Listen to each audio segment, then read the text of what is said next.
ataupun kita mengenali fizikalnya Rasulullah sallallahu alaihi wasallam. Bukan hanya kita mengenali Rasulullah melalui kisah-kisah peperangan ataupun kisah-kisah Nabi sallallahu alaihi wasallam mendapat ancaman daripada orang-orang Quraisy pada ketika awal Islam. Tetapi kita nak kenal diri dia, mestilah kita kena mengetahui sifat pribadinya, fizikalnya, barulah kita dapat mengenali. Baik itu kata ulama dalam kitab Tauhid, paling tidak kita ini kena tahu nasab Rasulullah sallallahu alaihi wasallam. Biodata Rasulullah sallallahu alaihi wasallam. Nasab, keturunan. Ada berapa nasab dia yang perlu kita tahu? 22 nasab. 22 nasab keturunan, nama nasab tu nasab keturunan. Maknanya Rasulullah sallallahu alaihi wasallam. Yang dimulai dengan nama Muhammad bin Abdullah bin Abdul Muttalib bin Hashim bin Abdul Manaf bin Qusay bin Kilab bin Murrah bin Ka'ab bin Lu'ay bin Ghalib bin Fihr bin Malik bin Nadar bin Kinanah bin Khuzaimah bin Mudrikah bin Ilyas bin Mudar bin Nizar bin Ma'ad bin Adnan. Ada 22. Kita kalau kita nak kenal keluarga kita, kalau kita nak kenal keluarga kita, mesti kita kena tahu nasab kita kan. Paling tidak 5 kan. 3 je. Nah, contoh kalau 3, Khairi bin Alias bin Baga, tak tahu lah. Tak tahu lah. Paling kita kena tahu, kita tahu kita punya keturunan. Jadi paling tidak kena tahu. Khairi bin Alias bin Cik bin Abdullah bin Abu bin Ismail bin Hashim bin Ismail. Maknanya bin Ungu bin ada lagi lah. Kita kena buka lah buku sesilam kan. Jadi kita tahu keturunan keluarga kita.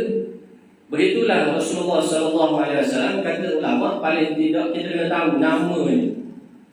Jadi ada berapa nasab Rasulullah yang perlu kita ketahui? Sebab di dalam kitab Tauhid dia sebut beriman kepada Rasul itu. Kemudian dia akan cerita siapakah lagi. Jadi bilakah Rasulullah diangkat menjadi Rasul? Umur berapa dia diangkat menjadi Rasul? Umur berapa Rasulullah SAW kahwin dengan Siti Khadijah? Umur berapa Rasulullah SAW berhijrah daripada kota Mekah ke kota Madinah? Berapa lama Rasulullah berada di kota Mekah? Berapa lama Rasulullah berada di kota Madinah? Itu kehidupan dan keadaan. Bentuk tubuh Nabi sallallahu alaihi wasallam, matanya bagaimana, mukanya bagaimana, raut wajahnya macam mana, rambutnya macam mana. Paling tidak kita kena tahu. Barulah kita rasa dekat. Kalau sekadar nama saja, sebab itu kita disuruh berselawat kepada Rasulullah sallallahu alaihi wasallam tu dengan banyak-banyak supaya timbul dalam hati, datang rasa nak kenal Nabi. Kita baca selawat-selawat banyak-banyak ni ke siapa sebenarnya? Jadi nak kenal Nabi. Bila nak kenal, maka kita akan berusaha cari bagaimana kisahnya, bagaimana keadaan hidupnya, bagaimana keadaan dirinya. Tapi kalau kita tak ada rasa nak kenal, kita tak tahu. Baik itu berbeza orang yang mendengar cerita dengan orang yang mengkaji cerita. Wartawan dengan kita pembaca surat khabar, apa beza? Banyak beza. Sebab wartawan dia cari cerita, kita pembaca. Maknanya apa sahaja wartawan tersebut kita pun ya je. Bukan salah. Contohnya gitulah. Jadi cerita berkenaan dengan Nabi sallallahu alaihi wasallam ni bukan sekadar kita dengar dia, tapi kita cari untuk menambahkan keimanan kita kepada Nabi sallallahu alaihi wasallam dan juga kepada Allah Subhanahu wa taala. Sebab beriman kepada Rasul itu wajib. Beriman kepada Rasul itu wajib. Jadi kalau sesiapa yang tidak beriman kepada Rasul, tertolaklah keimanannya kepada Allah Subhanahu wa taala. Ada lagi lah perkara-perkara yang lain disebutkan oleh ulama selainnya, ya, disebutkan dalam kitab tauhid itu, yakni sifat wajib bagi Rasul, sifat wajib, sifat mustahil bagi Rasul, sifat harus, yakni siapakah keluarganya, disebutkan dalam kitab tauhid. Jadi kita kena buka-buka kitab tauhid itu baca, ataupun kita dapat daripada kisah-kisahnya 25 Rasul. Jadi kisah-kisah 25 Rasul ada diceritakan. Dan bagi kita ni, kalau kita nak tahu sejarah umat Islam, maka ada satu buku karangan Profesor Hamka yang bertajuk Sejarah Umat Islam, yang mana dimulai dalam buku itu agama-agama samawi diturunkan di mana kepada siapa, kemudian agama Islam, kemudian khalifah yang empat, kemudian kerajaan-kerajaan Islam yang besar. Di bawah kerajaan-kerajaan Islam yang besar itu ada kerajaan-kerajaan Islam yang kecil. Abbasiyah, Utsmaniyah,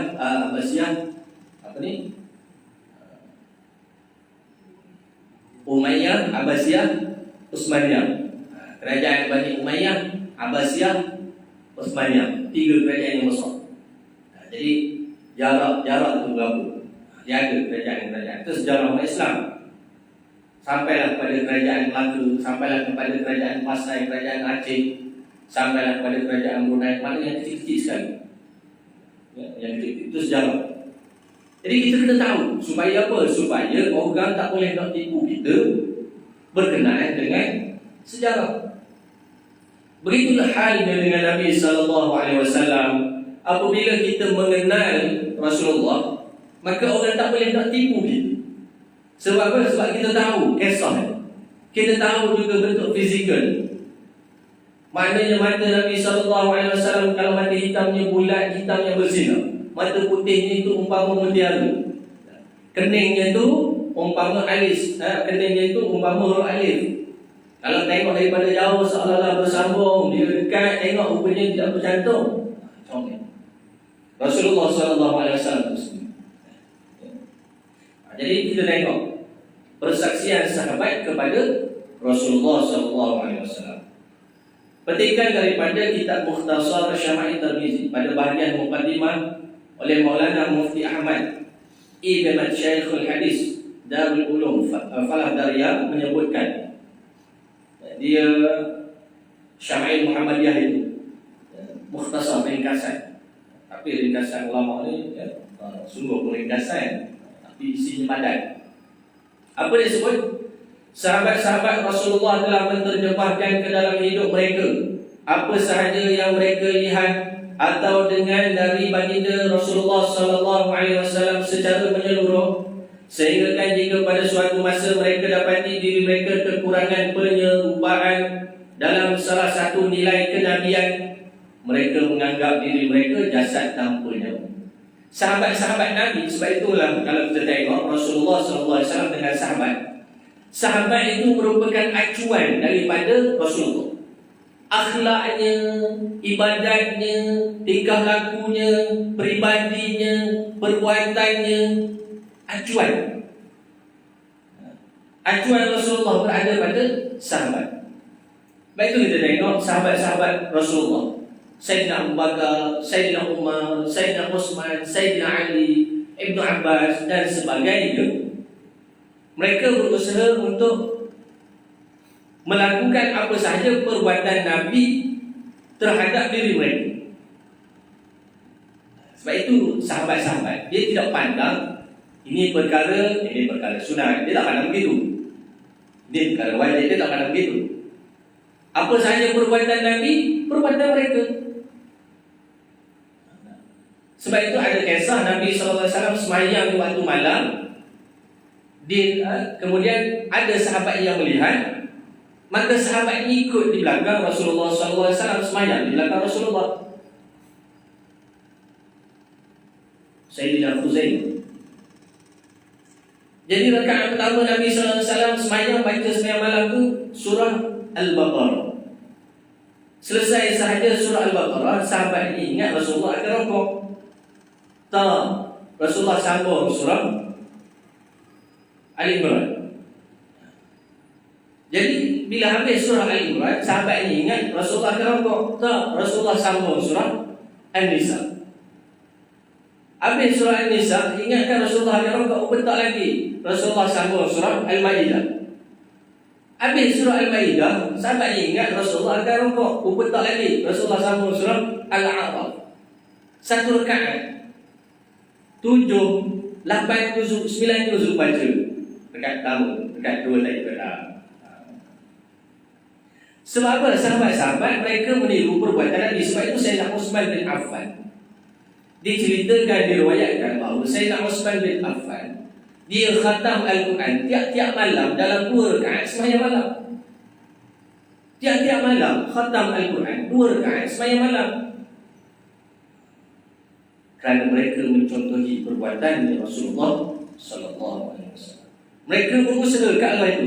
Kita ada tak kita berusaha ke Allah untuk nak pakailah ni pakaian Rasulullah, nak pakailah jubah itu pakaian Rasulullah, gamis itu pakaian Rasulullah, sebaik itu pakaian Rasulullah, tongkat itu pakaian Rasulullah, naik kuda itu sunnahnya Rasulullah, perbuatannya Rasulullah, bersugi itu perbuatannya Rasulullah. Nak cubalah buat, ada tak perasaan kita begitu? Pandang lain matang lagi. Apa maksud bila berlaku begitu? Bermakna kita hanya mengetahui Rasulullah itu Nabi, Rasul, tapi kita tidak mengenali baginda sallallahu alaihi wasallam dengan secara dekat. Sebab bagi kita bila Rasulullah itu hanya bagi kita ni biasa. Jadi sebab itu bila kita akan keluar dengan perkataan mulut kita ni mengatakan, alah ini pakaian ni tak pakailah, tak pakai tak apa. Tahu? Kita ada orang yang kita minat, ada orang yang minat artis, ada orang yang minat pemain bola sepak.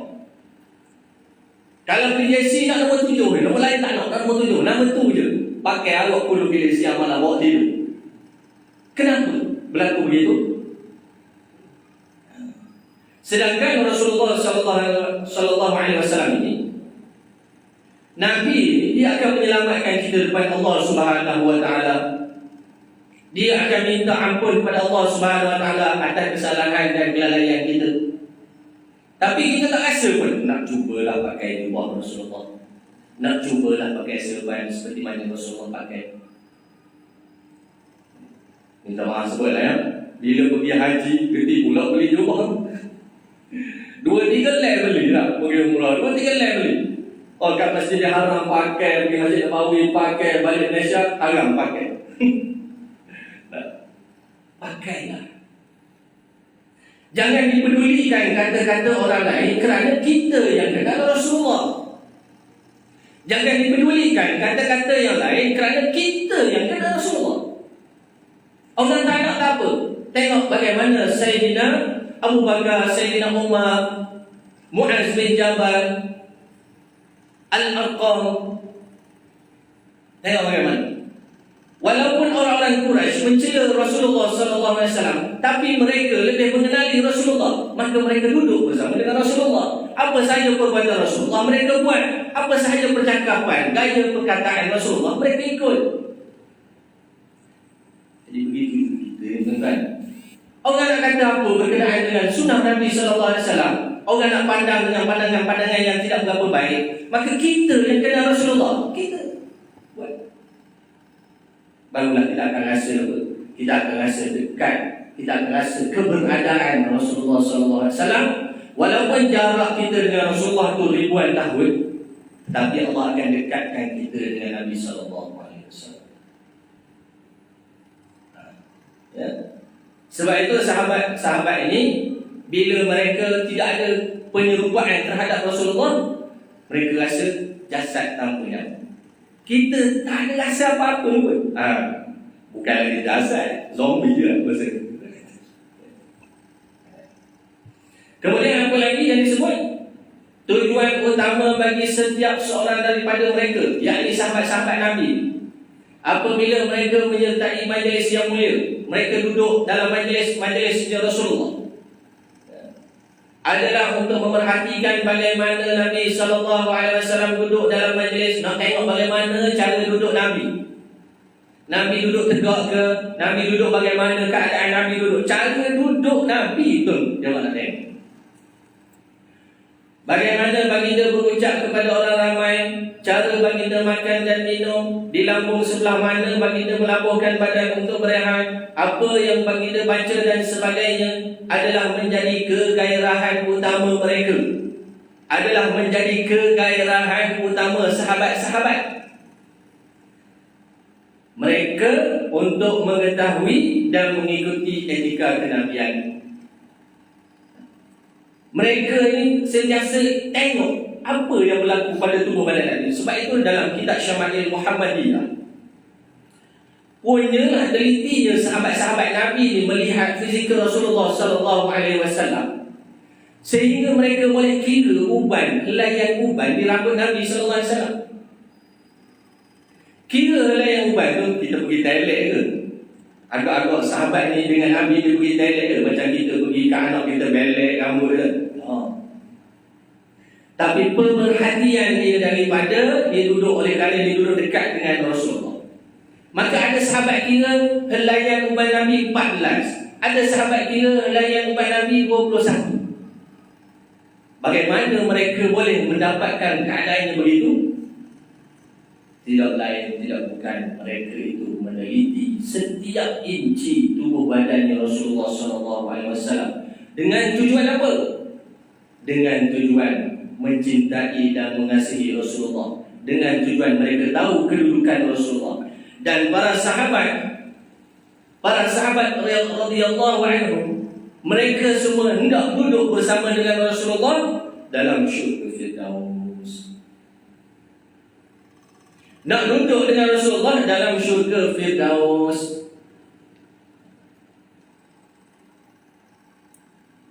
Seorang sahabat Nabi SAW, Thauban, dia satu hari dia nak makan dengan keluarga dia. Pada waktu tengah hari, waktu dia nak makan dengan keluarga, sedang dia nak ambil makanan, nak suapkan ke mulut dia, tiba-tiba Thauban muka dia berubah pucat lesi. Lalu dia letak makanan itu, dia berlari ke mana? Dia berlari ke rumah Rasulullah SAW. Lalu dia pun bagi salam, Assalamualaikum ya Rasulullah. Dibuka pintu oleh Rasulullah. Nabi tengok, wahai Thauban, kenapa muka kamu ni pucat lesi ni, kenapa? Ya Rasulullah, ketika aku nak menyuapkan makan tadi, tiba-tiba datang pada hati aku, bagaimanakah kiranya jika aku tidak bertemu dengan engkau? Lalu Thauban kata, lalu dari kerana itu aku berlari ke rumah engkau kerana nak melihat Rasulullah. Kenapa berlaku begitu? Jika kita ni tidak ada pun rasa letikan dalam hati kita, tak ada rasa pun keadaan seperti Thauban terhadap Rasulullah SAW, agak-agak kita jauh dekat. Jadi sebab itu kita kena banyak baca selawat, banyak baca kisah-kisah dia, lihat kisah-kisah dia, baca. Sebab itu yang sahabat buat. Sebab itu Sayyidina Abu Bakar As-Siddiq, ketika mana setelah Rasulullah SAW wafat, dia jumpa dengan Aisyah anak dia, Siti Aisyah radhiyallahu anha. Kata Sayyidina Abu Bakar kepada Siti Aisyah, wahai anakku, apakah perbuatan Rasulullah yang belum aku buat? Apakah perbuatan Rasulullah yang belum aku buat? Kata Siti Aisyah, ada satu, yakni Nabi SAW selalu menyuapkan makan di hujung kota Madinah kepada seorang guru. Lalu pergilah Sayyidina Abu Bakar ke rumah orang tua tersebut, sebab diberitahu oleh Siti Aisyah Nabi selalu suapkan makan kepada orang. Maka Sayyidina Abu Bakar pun singgah rumah orang tersebut, lalu dia ambil makanan, nak suap makan. Bila suap sahaja makan, sebab orang tu dia buta. Ketika mana nak suap makan, Orang ini orang perempuan Yahudi, orang Yahudi kata adalah orang Yahudi, bukan orang perempuan, orang Yahudi. Tu. Pada ketika suap makan itu mulanya tak berhenti mencela Rasulullah SAW. Jadi Sayyidina Abu Bakar ni masa suap tu perasaan dia bagaimana? Kita suap makan, orang cela mak ayah kita tengah kita suap dia makan. Perasaan dia. Ini kan pula Sayyidina Abu Bakar itu ketika dia suap makan, orang cela Rasulullah SAW, kekasih Allah, Rasul, sahabat baik dia, tapi dia suap dia. Pada ketika itu perasan orang tua tu, dia kata, kamu ni siapa? Akulah yang selalu datang menyuapkan kamu makan. Tak, bukan kamu. Orang yang sebelum ni dia menyuapkan aku makan, makanan yang dia suap itu sangat-sangat hancur dan dengan lemah lembut. Kamu ni tak sama. Punyalah orang tua ini dia cam. Tangan yang menyuap itu adalah tangan Rasulullah. Dia cam sehingga dia boleh bezakan tangan yang menyuap itu siapa. Apa dijawab oleh Sayyidina Abu Bakar As-Siddiq? Wahai tuan, ketahuilah orang yang selalu suap tuan, ketika mana dia suap tuan mencela dia, memaki dia, dia adalah Muhammad dan dia telah wafat. Masuk Islam kan?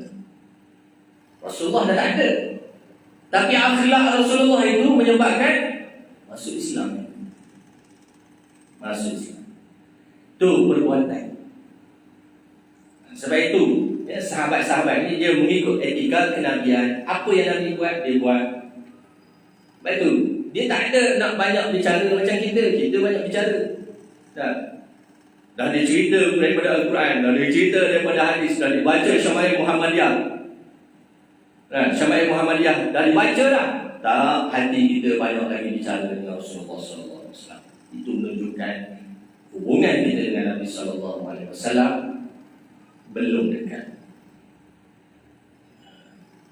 Sebab seseorang yang dia dekat hubungan dia dengan Rasulullah, dia tak akan kata apa lagi dah. Sebab dia tahu kedudukan Rasulullah, kemuliaan Rasulullah, keistimewaan Rasulullah di sisi Allah dan di sisi malaikat. Inna Allah wa malaikatahu, sungguhnya Allah berselawat, kemudian Allah malaikat berselawat kepada Nabi. Kemuliaan.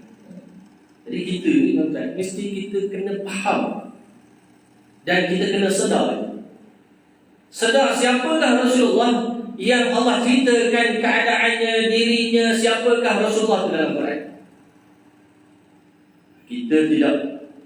Kita menerima agama kalau bukan kerana Rasulullah, kita tak menerima agama sampai pada itu.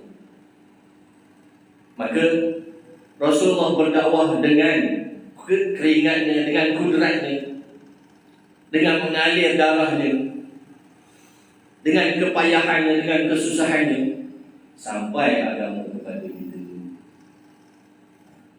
Jadi kita kena faham.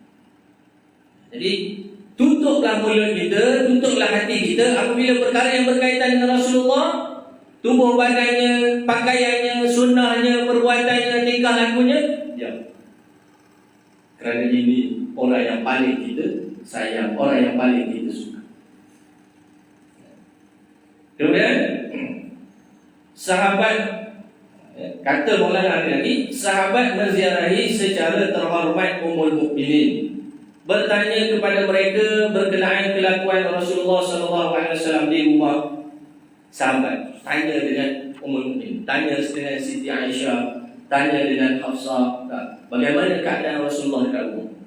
Sebab apa mereka tanya? Sebab mereka nak buat apa sahaja yang Nabi buat.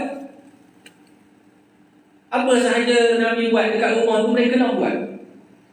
Sebab itu Sayyidina Abbas radhiyallahu anhu, Sayyidina Abbas radhiyallahu anhu pernah menghantar anaknya Abdullah untuk memerhatikan bagaimana Rasulullah sallallahu alaihi wasallam melakukan ibadah di rumah pada waktu malam supaya dapat diikuti. Sebab itu sahabat Ibnu Abbas itu puak saudara dia. Sayyidina Abbas itu puak saudara dia. hantar anak dia pergi tengok bagaimana kelakuan Rasulullah di rumah, supaya boleh tiru. Oh, Rasulullah bangun sekian waktu, keadaan Rasulullah macam ni. Sebab itu kita dapat tahu Rasulullah tidur di atas tikar yang beralaskan pelepah tama. Kalau tidak, kita tak tahu pun alas tidur Rasulullah sallallahu alaihi wasallam. Rasulullah tidur di atas tikar beralaskan pelepah daun tama. Kita ambil daun sawit tu letak kat rumah, letak atas lantai, bentang kain, bangin, tengok boleh tidur tak boleh tidur. Tapi itulah tempat tidurnya Rasulullah. Zuhudnya Rasulullah bukan kerana Rasulullah itu tidak boleh mohon dengan Allah Subhanahu Wa Taala. Sedangkan segala perkara apa sahaja yang berlaku kepada Rasulullah, Allah dah jamin untuk dia. Allah dah jamin untuk Rasulullah sallallahu alaihi wasallam. Apa sahaja doanya makbul. Apa tanda jaminan Allah Subhanahu Wa Taala terhadap Rasulullah ketika peristiwa di kota Taif? Peristiwa di kota Taif, Nabi Musa keluar daripada kota Taif, sehingga kan malaikat kanan dan kiri yang menjaga bukit, yang menjaga gunung di kota Taif datang kepada Rasulullah sallallahu alaihi wasallam. Kenapa penduduk Taif menyakiti Rasulullah? Sikit je. Bagi kita mungkin kita tengok sikit je. Tapi bagi Allah Subhanahu Wa Taala ini kekasih. Kita kena ingat. Sebab itu sama ada orang cela Nabi itu sikit, orang cela Nabi itu banyak, Allah tetap akan balas dia. Daripada dia, daripada dulu sampailah hari. Tapi oleh kerana suasana dan zaman, mungkin kita tak perasan kalau itu. Tapi itulah hal yang berlaku. Siapa yang cela Nabi, yang pandang sunnah Nabi remeh-temeh, tengok kehidupan dia. Kadang-kadang Allah tak bagi pun masa bagi untuk dia. Allah sempitkan masa dia, Allah sibukkan dia dengan dunia. Tak letak pun duduk dalam agama, sibuk dia mencari harta dunia sehingga dia lupa kepada agama. Tak perasan? Sebab apa? Selagi hati kita ni tak nak mengakui dengan sebenarnya Rasulullah itu Rasul, kita bersaksi, kita sebut asyhadu an la ilaha illallah wa asyhadu anna Muhammadar Rasulullah, yakin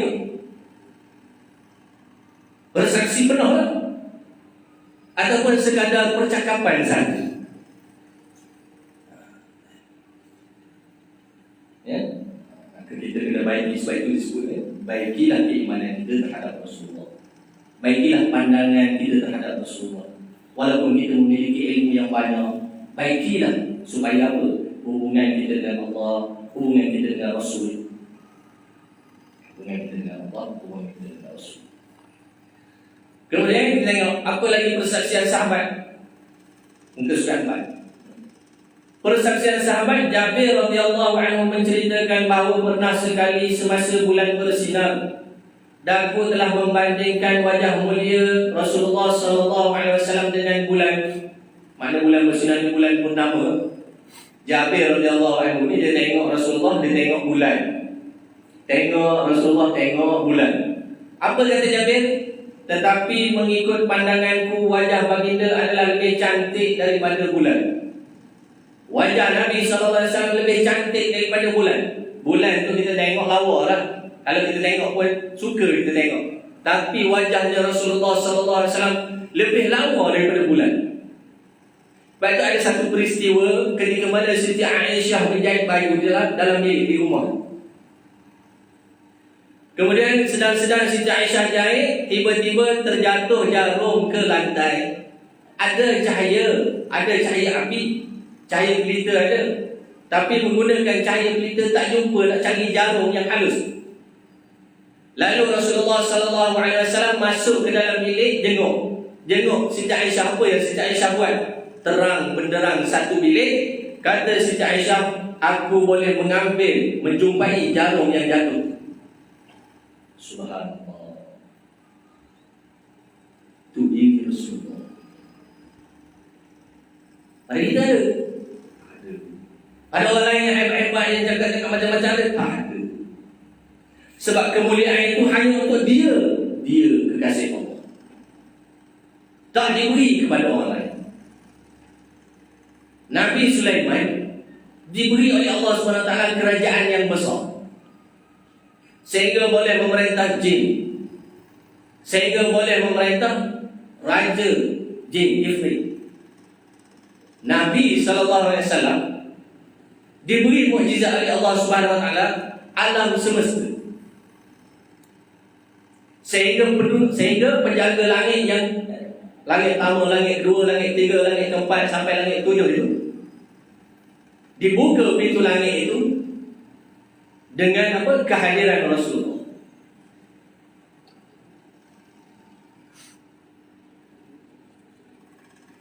Nabi SAW diberi oleh Allah SWT mukjizat bulan dibelah oleh Allah SWT untuk menunaikan permintaan daripada orang Quraisy nak menyaksikan bahawa Rasulullah itu Nabi.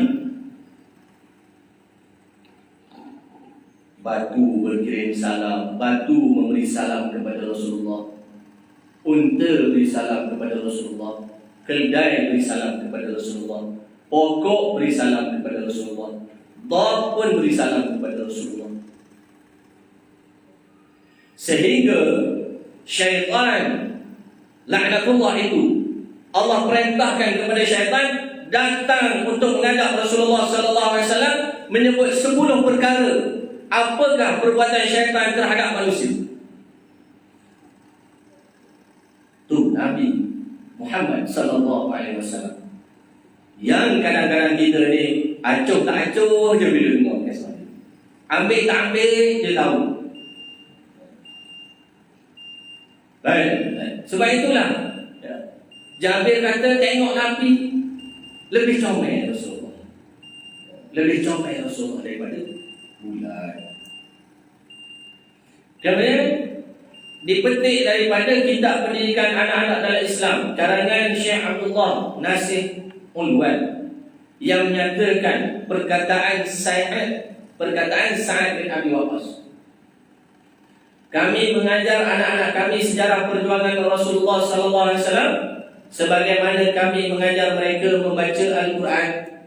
Sa'ad bin Abi Waqqas bila ditanya oleh orang lain bagaimana kamu cerita berkenaan dengan Rasulullah, maka kata Sa'ad, kami ada berkenaan dengan Rasulullah seperti kami ada anak-anak kami baca Quran.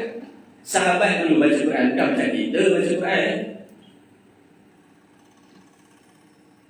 Pada ketika Rasulullah berada di kota Madinah, setiap lorong-lorong rumah-rumah yang dilalui di kota Madinah itu semuanya berbunyi orang bertasbih, orang baca Quran, orang sembahyang malam, orang berzikir.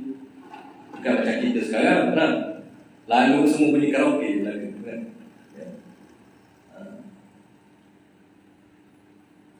Maknanya setiap lorong dalam kota Madinah itu berkumandang orang baca Quran. Rumah ni baca Quran, rumah ni baca Quran. Allahu Akbar. Alangkah indah dia, tuan. Cubalah kita tunjuk pula, kita buat sekali bulan Ramadan akan datang. Malam membaca Al-Quran di rumah-rumah. Malam membaca Al-Quran di rumah-rumah. Peringkat 1 baca, peringkat 2 baca, peringkat 3. Pukul berapa semua kita bangun? Kita bangun tak payahlah awal sangat. Kali pertama baru nak buat, kita bangun pukul 4:30 pagi. 4:30 semua rumah baca Quran. Subhanallah, sampai subuh. Di mana suasana? Mesti berbeza. Pasti berbeza. Begitulah Rasulullah SAW. Maknanya sahabat-sahabat Nabi ni ada berkenaan dengan Rasulullah hari-hari cerita. Rasulullah ni macam ni, Rasulullah ni macam ni, Rasulullah ni macam ni. Sehari tak bercerita dengan berkenaan dengan kisah Rasulullah, rasa macam tak sempurna keadaan. Sehari tak cerita pasal bola sepak, tak boleh nak tidur rasa. Nah, sehari tak cerita, berapa tu? Hari ni mesti ada cerita Manchester, esok mesti ada cerita Manchester, seminggu tu cerita Manchester. Pada ekor itu dah tahu dah berapa, boleh tak cerita lagi. Tapi Rasulullah SAW kita nak cerita dalam rumah.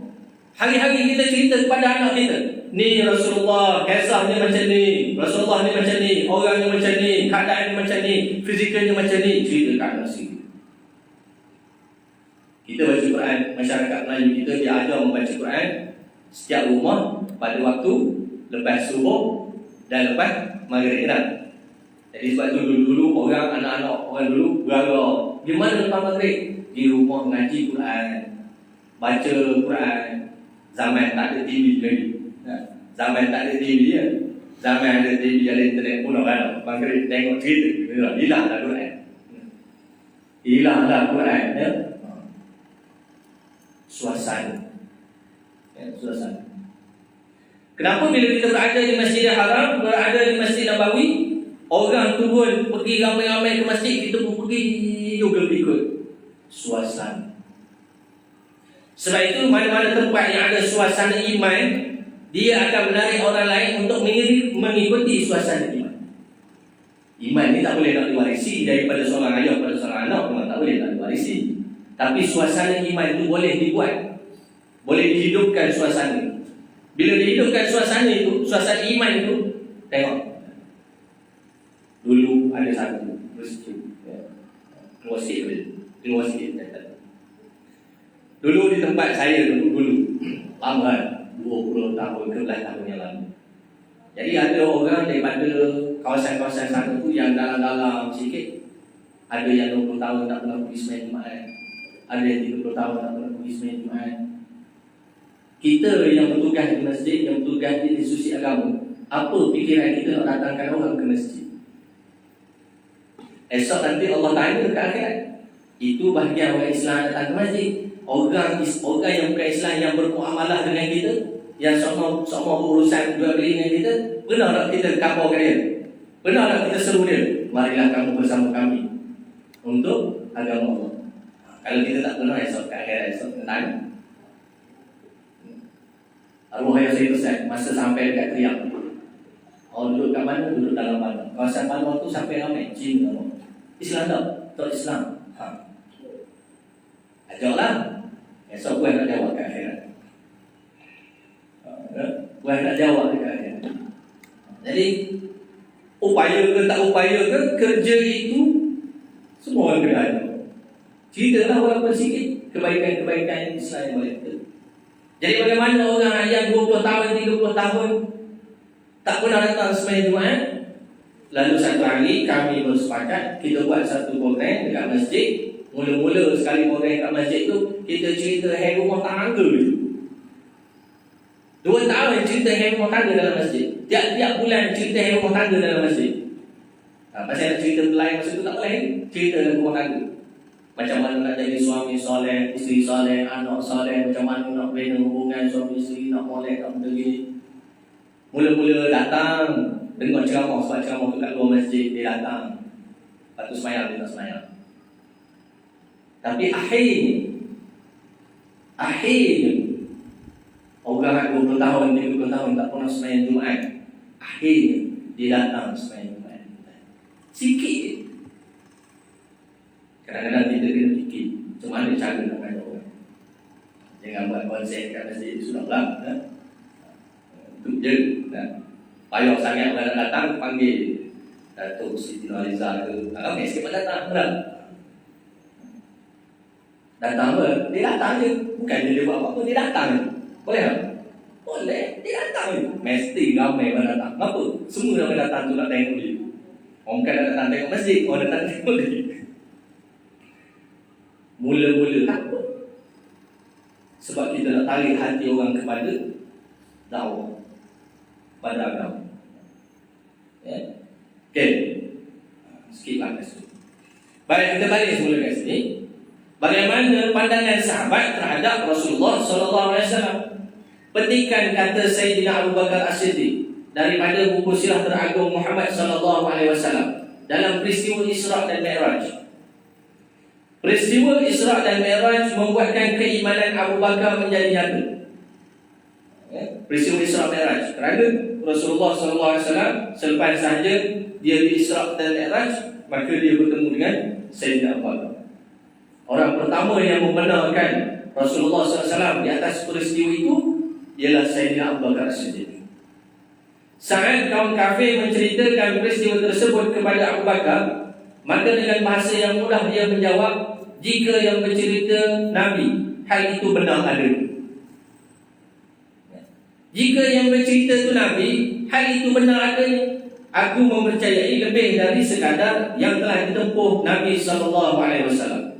Aku mempercayai Nabi dengan berita langit yang baginda bawa pada pagi hari. Kerana itulah dia digelar As-Siddiq. Asal Nabi sebut, yakin. Apa sahaja perkataan Nabi, itulah perkataan dia. Apa sahaja keyakinan Nabi, itulah keyakinan dia. Sebab itu disebutkan keimanan Sayyidina Abu Bakar, jika seluruh penduduk bumi ini ditimbang keimanan Sayyidina Abu Bakar dengan keimanan seluruh penduduk bumi, tak menyamai pun iman penduduk bumi dengan iman Sayyidina Abu Bakar sendiri. Kerana apa? Kerana Sayyidina Abu Bakar, dia mengenali Rasulullah SAW daripada kecil. Sahabat baiknya, kawan karibnya, apa sahaja perkara dia akan beritahu kepada Sayyidina Abu Bakar. Begitu juga Sayyidina Abu Bakar As-Siddiq, apa sahaja perkara dia akan bercerita dengan Rasulullah SAW. Sehingga kan Nabi di kota Mekah digelar oleh orang-orang Quraisy Al-Amin. Apa maksud Al-Amin? Yang dipercayai. Kerana apa? Tak pernah sekalipun perkataan yang keluar daripada mulut Rasulullah perkataan yang menipu, perkataan yang bohong. Itu Rasulullah. Hingga perkataan itu pun dijamin oleh Allah SWT daripada cacat celah. Wa ma yantiqu 'anil hawa in huwa illa wahyun yuha. Dan tidaklah Muhammad itu berkata-kata dengan nafsu, in huwa illa wahyun yuha, melainkan segala perkataan yang diperkatakan itu adalah Al-Quran dan hadis yang tidak lain hanyalah wahyu yang diwahyukan kepadanya. Sebab itu ada peristiwa pada ketika Nabi SAW pada usia remaja. Satu hari orang Quraisy ini mengadakan satu perayaan. Maka Nabi SAW terasa nak pergi tengok. Apa yang berlaku? Pada ketika Nabi nak pergi tengok, Allah Ta'ala tidurkan Rasulullah SAW. Nabi tak tengok pun sehingga pesta itu selesai, habis orang semua balik. Sebab itu disebutkan oleh ulama dalam kitab-kitab tauhid berkenaan dengan Rasulullah SAW, perkara yang haram tidak tersentuh oleh Nabi, apatah lagi perkara yang makruh. Yang haram tidak disentuh oleh Nabi, apatah lagi perkara yang makruh. Yang makruh pun tak jatuh walaupun sikit kepada diri mereka. Kerana apa? Martabat kenabian dan kerasulan. Martabat kenabian dan kerasulan. Jadi kita ni kena faham oleh supaya apa? Akidah yang kita bawa jadi selamat. Pandangan kita terhadap Rasulullah jadi selamat. Di akhirat nanti ada satu telaga yang Allah SWT janjikan untuk Rasulullah SAW. Inna a'tainakal kautsar.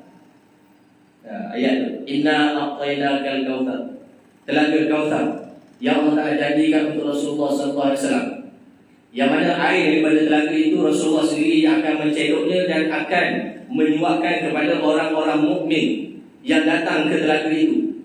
Namun begitu, di tepi-tepi telaga itu ada beberapa malaikat yang menjaga. Orang mukmin dah ni nak masuk minum tetapi ditahan oleh malaikat. Ditahan oleh malaikat dekat telaga Kautsar. Lalu Rasulullah SAW tanya, wahai malaikat, lepaskanlah dia sebab aku nak suap minuman untuk dia.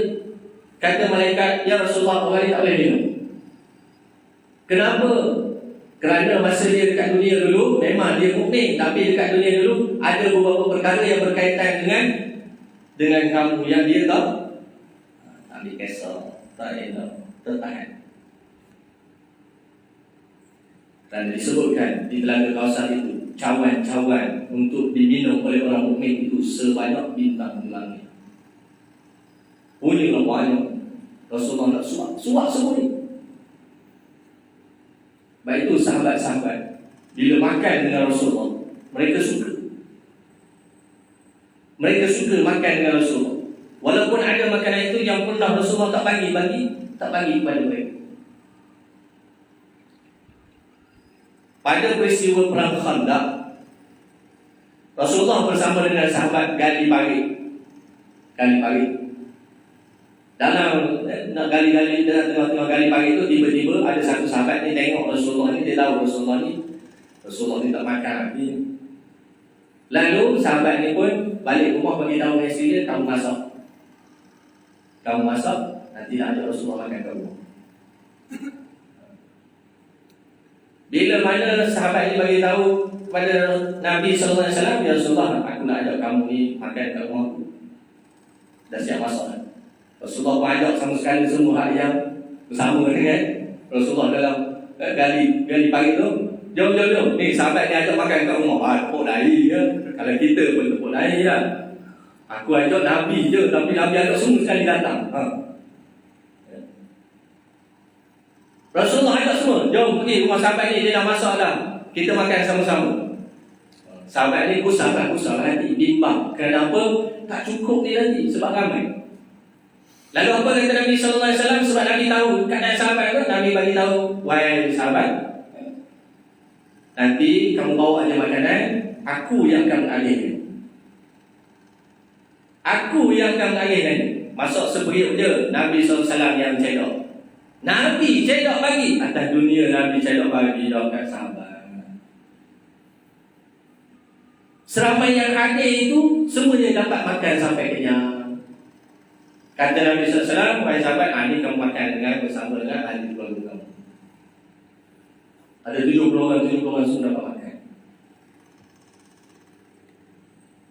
Itu Rasulullah SAW. Atas dunia Allah Ta'ala dah tunjuk dah.